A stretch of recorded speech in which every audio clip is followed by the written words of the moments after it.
Olá, ser, espero que tudo bem. Quem fala com você é o professor Ost de Biologia para uma aula sobre Introdução à Citologia.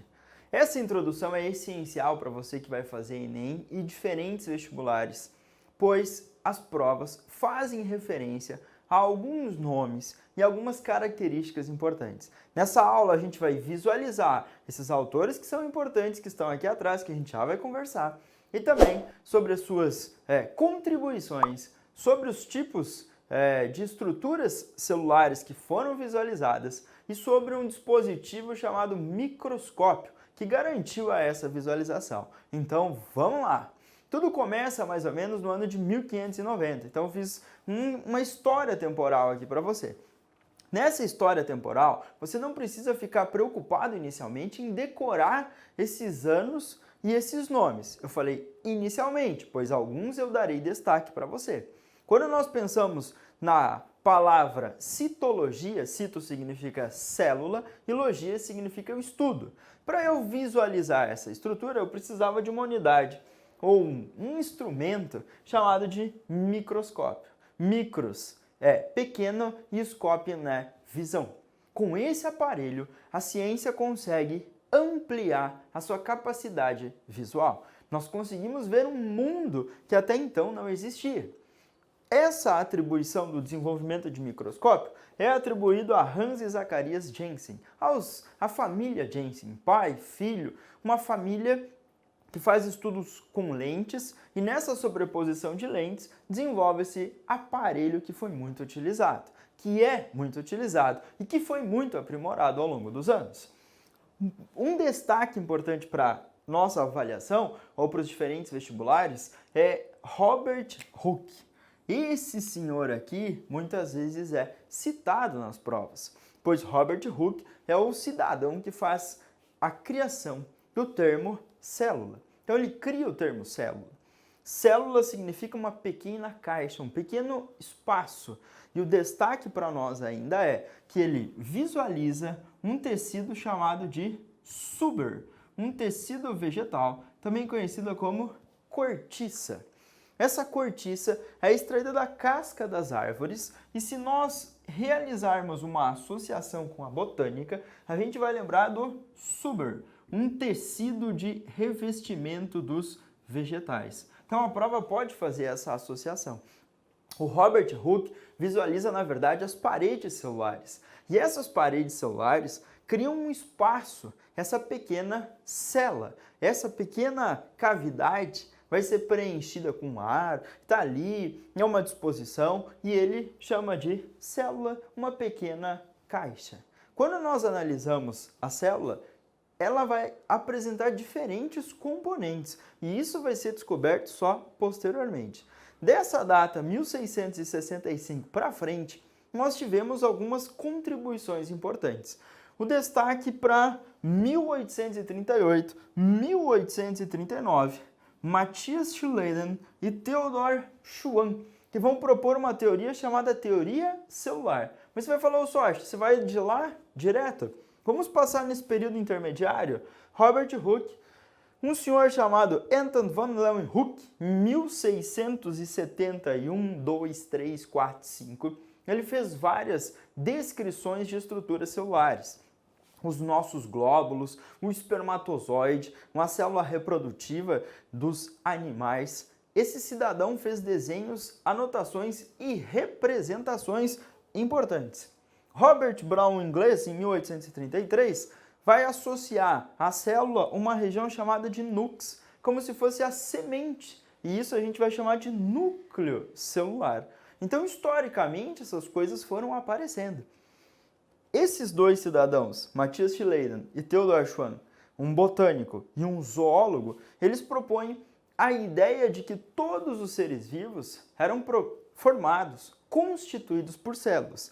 Porque se a gente lembrar, até aqui eram estudados dois reinos de seres vivos. Ou os seres vivos eram classificados em dois grandes reinos. No reino vegetal, que esse cidadão estudava, e no reino animal, que esse outro cidadão estudava. Então as plantas e os animais teriam essas pequenas unidades denominadas de células.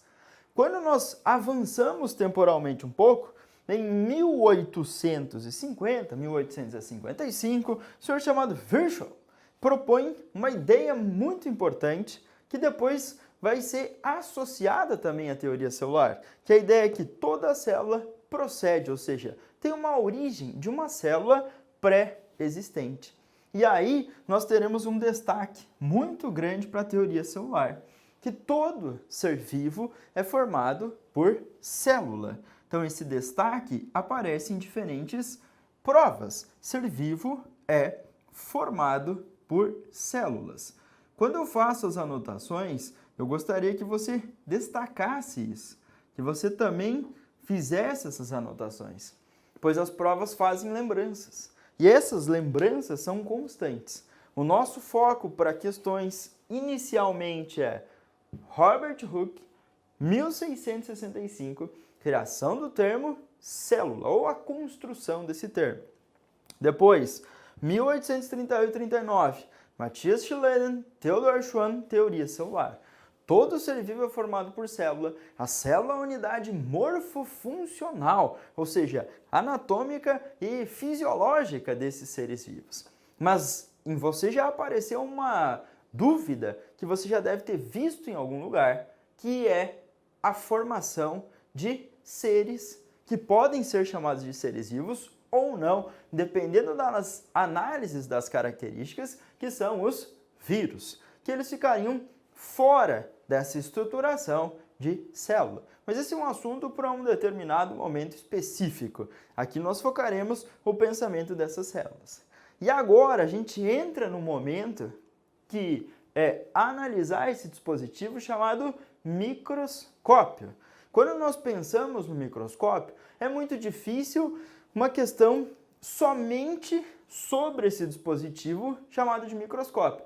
Entretanto, as provas podem fazer diferentes associações com a utilização do microscópio e as ideias sobre as células e a teoria celular. Então, vamos para a imagem agora de um microscópio. Nós temos dois destaques, a lente denominada de ocular e nós temos ainda as objetivas. Nessas lentes objetivas e nessa ocular, a gente vai ter um aumento do material que nós estamos observando. E esse aumento é importante. Nós conseguimos fazer a identificação desses objetos microscópicos graças a essa sobreposição da objetiva e da ocular. Quando nós olhamos a ocular, ela vai apresentar um determinado aumento. Na ocular nós temos, por exemplo, um aumento de 10 vezes.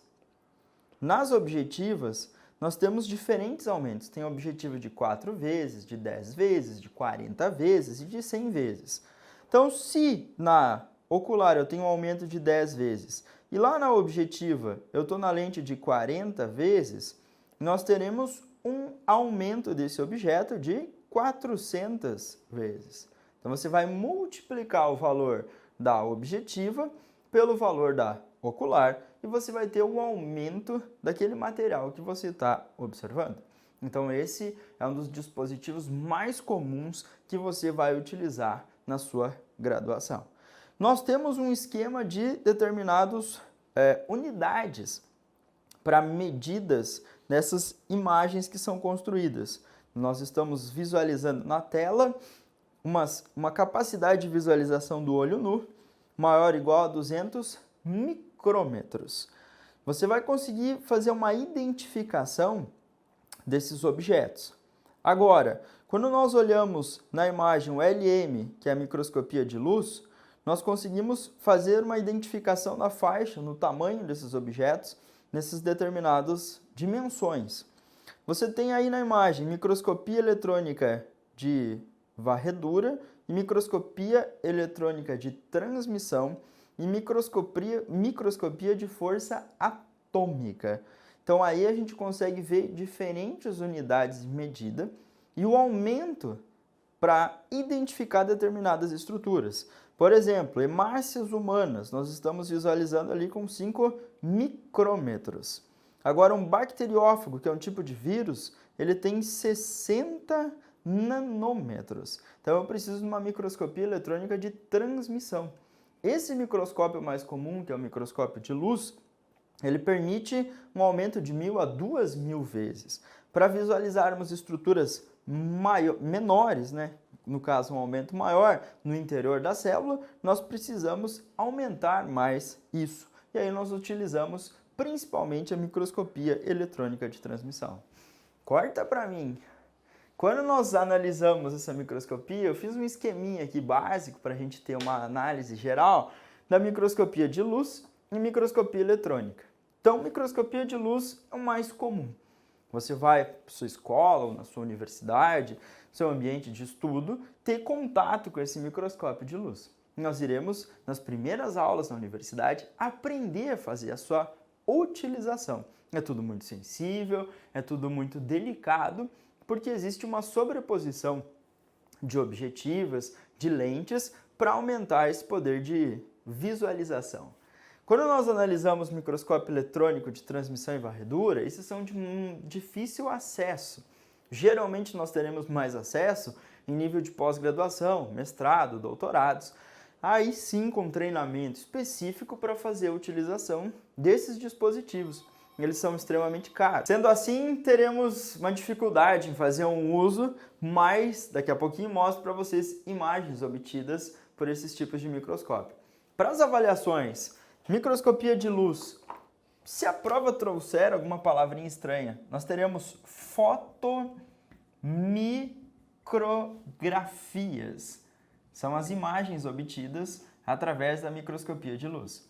Na microscopia eletrônica de transmissão, que apareceu a sigla ali na imagem anterior, estava em inglês, e aqui a gente vai ter microscopia eletrônica de transmissão e microscopia eletrônica de varredura.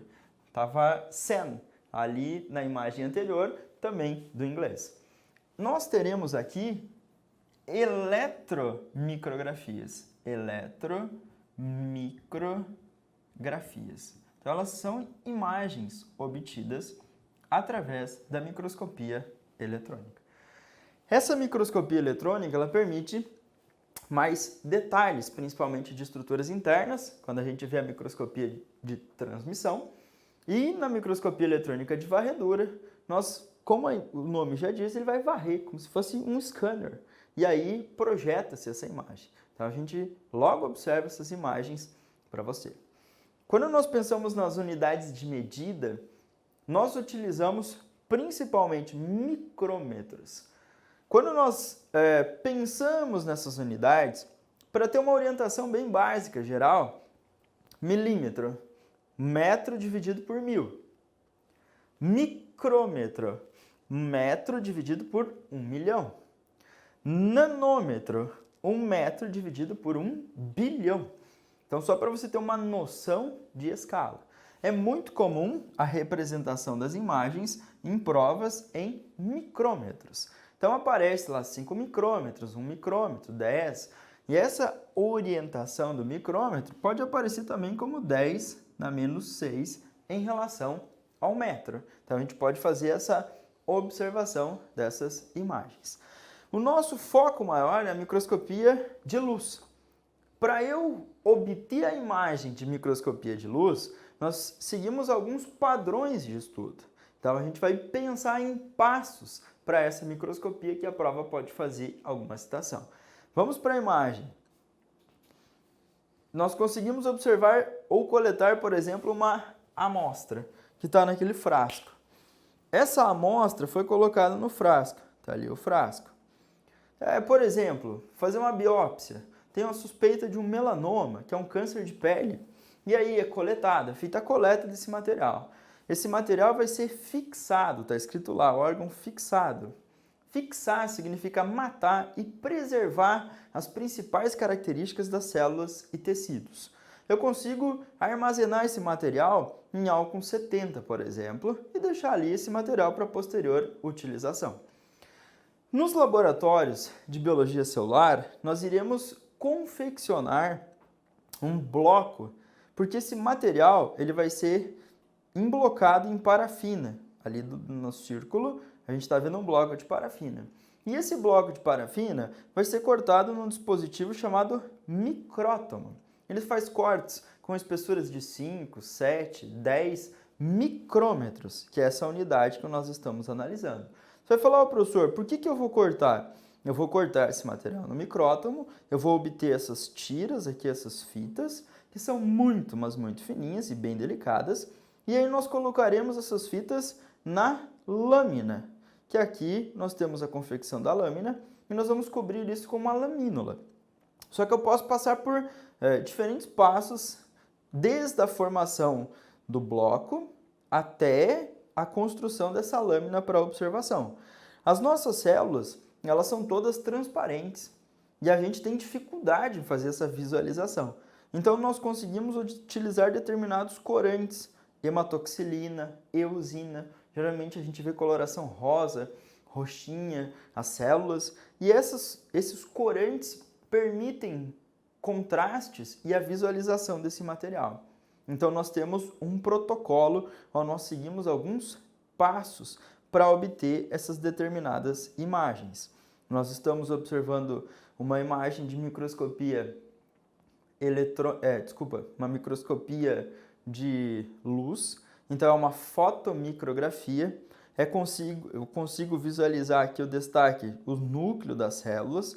MV que você está identificando aqui são microvelocidades, são células do intestino de Bombeck-Mori, que fazia parte da minha pesquisa de doutorado, do grupo de pesquisa que eu participava com a professora Rosimeire Brancalhão, e a gente obteve essas imagens e em microscopia de luz. Aqui a gente consegue visualizar 100 micrômetros, o tamanho, para você ter uma noção e uma proporção dessas imagens. Então, pelas técnicas, a gente consegue fazer essa observação.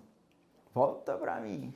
Se nós pensarmos nos passos, alguns detalhes, por exemplo, na microscopia, fixação significava matar e preservar as células e o tecido na sua morfologia mais próxima daquilo que foi retirado do tecido, do órgão, do animal, da planta, do ser vivo que eu queira analisar. Nós conseguimos promover o emblocamento desse material, formar aquele bloquinho, realizar os cortes.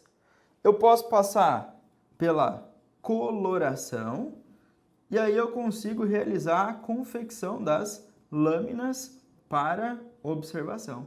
Então existem passos a serem seguidos para utilização do microscópio e existem passos para eu produzir o material a ser visualizado.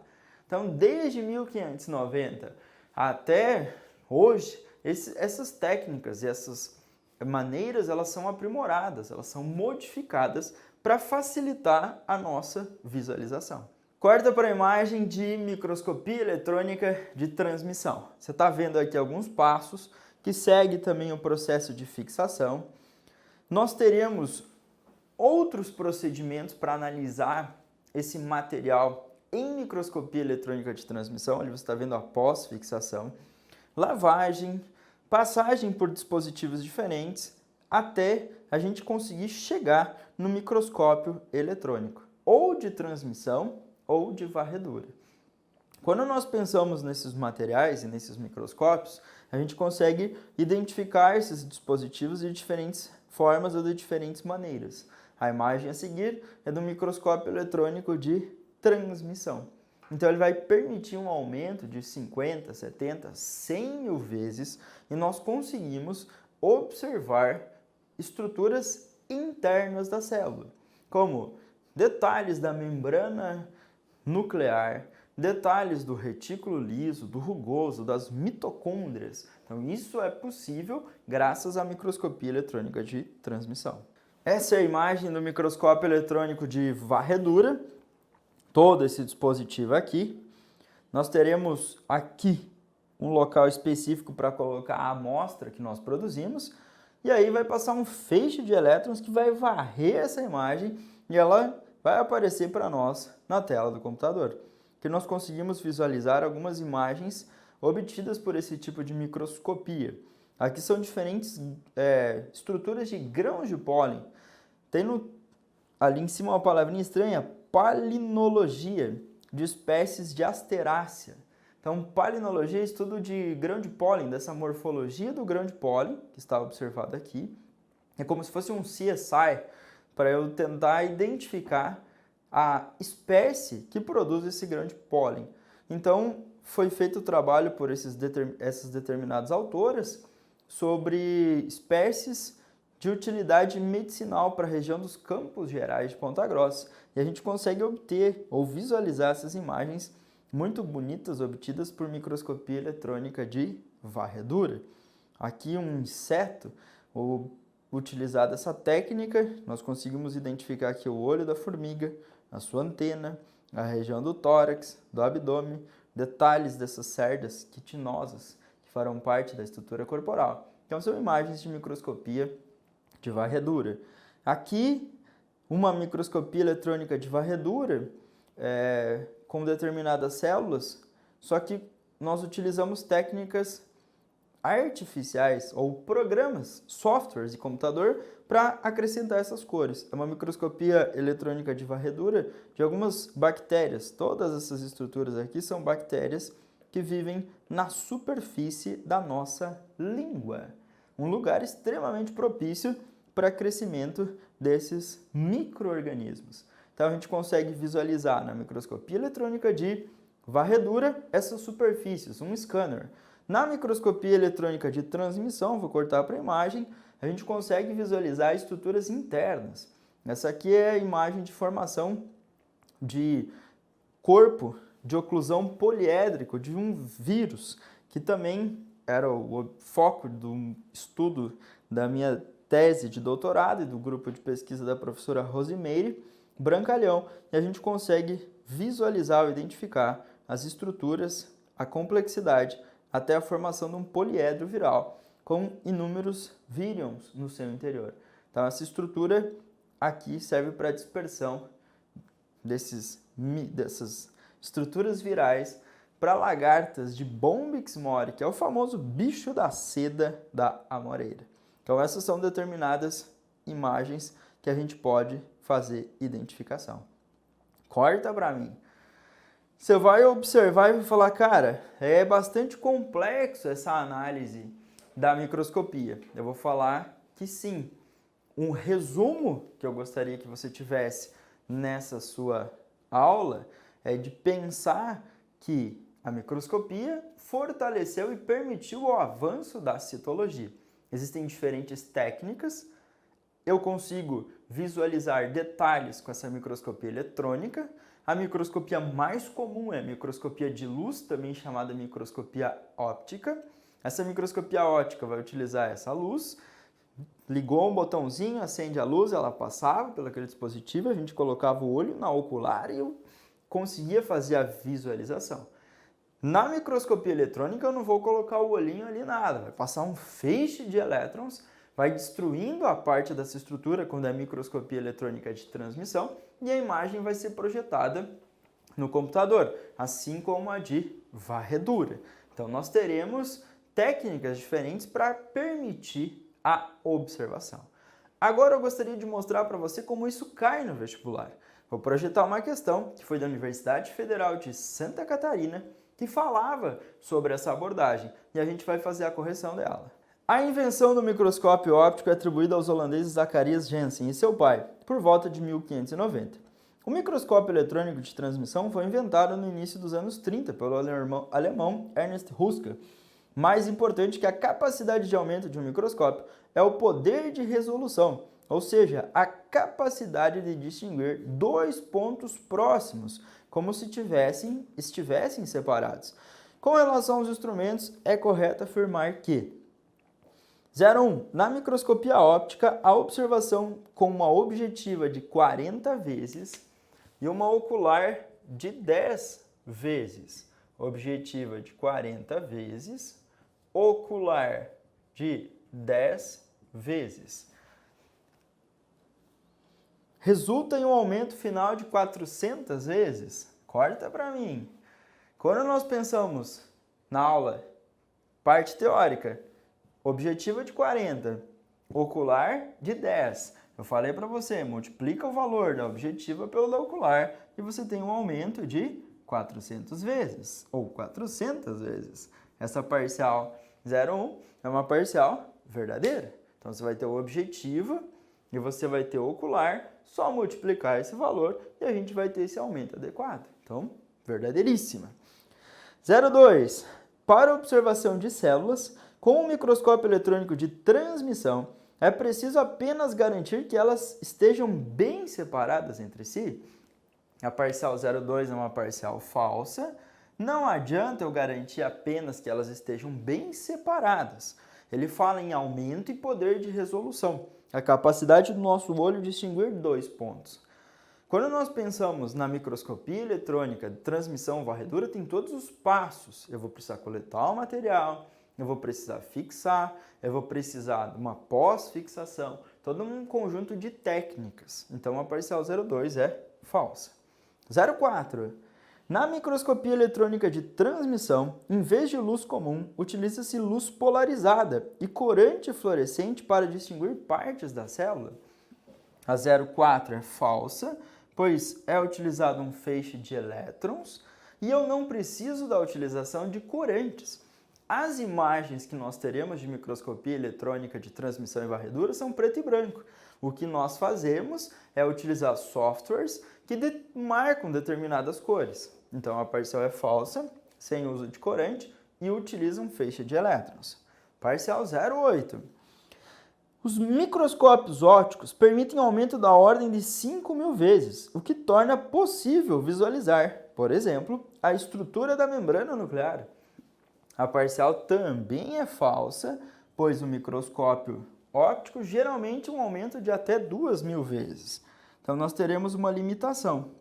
E outra, esse microscópio com esse aumento, ele não vai permitir detalhes de estruturas da membrana nuclear ou envelope nuclear ou carioteca. Eu vou precisar de microscopia eletrônica de transmissão para fazer essa observação. Então, a parcial é falsa. 16. Com o uso de microscopia eletrônica de transmissão, é possível utilizar, com o auxílio de corantes fluorescentes, a estrutura molecular das proteínas. Quando nós pensamos na microscopia eletrônica de transmissão, falsa também, nós não utilizamos corantes. Então, eu não preciso fazer o uso de determinados corantes para a microscopia eletrônica, nem de varredura, nem de transmissão. Para a microscopia de luz, nós fazemos uso para visualizar detalhes. Então, a parcial também é falsa. Existe cristalografia de raio-x, existem outras técnicas e um microscópio de força atômica para a gente tentar observar em nível atômico essas estruturas. Então, a parcial é falsa. 32. Um objeto que mede 0,01 milímetros. Um objeto que mede 0,01 milímetros, visualizado através da lente objetiva de 100 e uma lente ocular de 10. 100 vezes a objetiva, ocular de 10 vezes.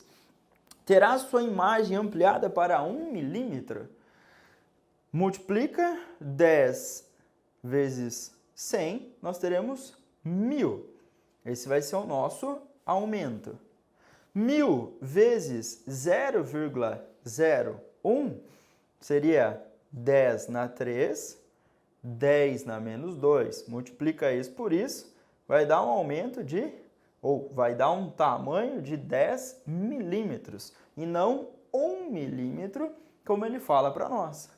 Então, se eu tenho uma ocular de 100, uma objetiva de 10, esse aumento vai ser 1.000, vezes esse valor que ele nos dá, o tamanho que eu terei ali será de 10 milímetros e não de 1 milímetro. Então, a parcial é falsa. Uma questão que é um pouco fora do comum sobre citologia, mas abordava para nós uma parte da cito, que é a microscopia, que são as ferramentas para fazer a utilização. Quando nós pensamos na citologia, é mais comum a cobrança de teoria celular, dos componentes, mas isso será para o nosso próximo encontro. Na próxima questão, nós teremos abordagem sobre nomes de cientistas e sua contribuição. Foi da Universidade Estadual de Maringá, Sobre a descoberta e o estudo da célula, assinale as alternativas corretas. A teoria celular, formulada por Shiley de Schwann, afirma que a unidade da vida é a célula. Parcial 01 é uma parcial verdadeiríssima. O prof pediu para você destacar a teoria celular, e na teoria celular, todo ser vivo é formado por célula. A célula é a unidade fundamental do ser vivo. Então a 01 está verdadeira. 02. Escherichia coli é considerado um protozoário por apresentar pseudópodos e nutrição saprozoica. A parcial 02 é uma parcial falsa, porque Escherichia coli é uma bactéria. E. coli, uma bactéria muito famosa. Nós teremos Entamoeba coli. A Entamoeba coli é um protozoário do grupo dos risópodos ou sarcodíneos que se locomove por pseudópodos. Mas a UEM tentando fazer uma pegadinha com você em relação à troca desses nomes. Então a parcial 02 é uma parcial falsa. Quando ele fala em nutrição saprozoica, sapros é podre, então eles se alimentam de coisas em decomposição. 04. Anton van Leeuwenhoek foi quem introduziu na biologia o termo célula. Voltando para o histórico, não é muito comum a cobrança, mas o prof fez uns nomezinhos xaropes antes. E a parcial 04 é uma parcial falsa. O termo célula foi criado por um senhor chamado de Robert Hooke. Então, esse nome é importante. A prova fez uma citação para nós e o senhor chamado Robert Hooke aí sim contribuiu com essa citologia com o termo célula. 08. Parede celular é uma película que envolve a célula, invisível ao microscópio óptico, ausente em células vegetais e presente em células animais. Essa parcial 08 é uma parcial falsa. Você vai falar, opa, prof, eu lembro que você falou que o Robert Hooke visualizou a parede celular. Suber, cortiça, era o contorno da parede celular e é da célula vegetal. Então a parede celular existe nas células vegetais, não existe nos animais. Parcial falsa. Parcial 16. A observação de células vivas ao microscópio é chamado de exame a fresco. Isso é verdade. Também a Universidade Estadual de Maringá foi cobrar de vocês técnicas. Esse exame a fresco, eu coletei uma célula, uma planta, uma alga, fiz um corte rapidinho, ou às vezes bactérias, a gente coloca, põe uma gotinha de água, uma lamínula, coloca no microscópio e faz a observação rápida. Então a gente chama de exame a fresco. Eu não vou usar fixação, eu não vou precisar emblocar, eu não vou usar corantes. Então, parcial verdadeiro. Gostaria que você focasse que foram termos ou temas importantes. Microscopia, 1590, Hans e Zacharias Jensen. 1665, Robert Hooke, criação do termo célula. 1838-39, teoria celular, Schleiden e Schwann. Microscopia de luz, transmissão e varredura. Espero ter contribuído, espero que você gostou. Dê o seu like, um abração e bom estudo!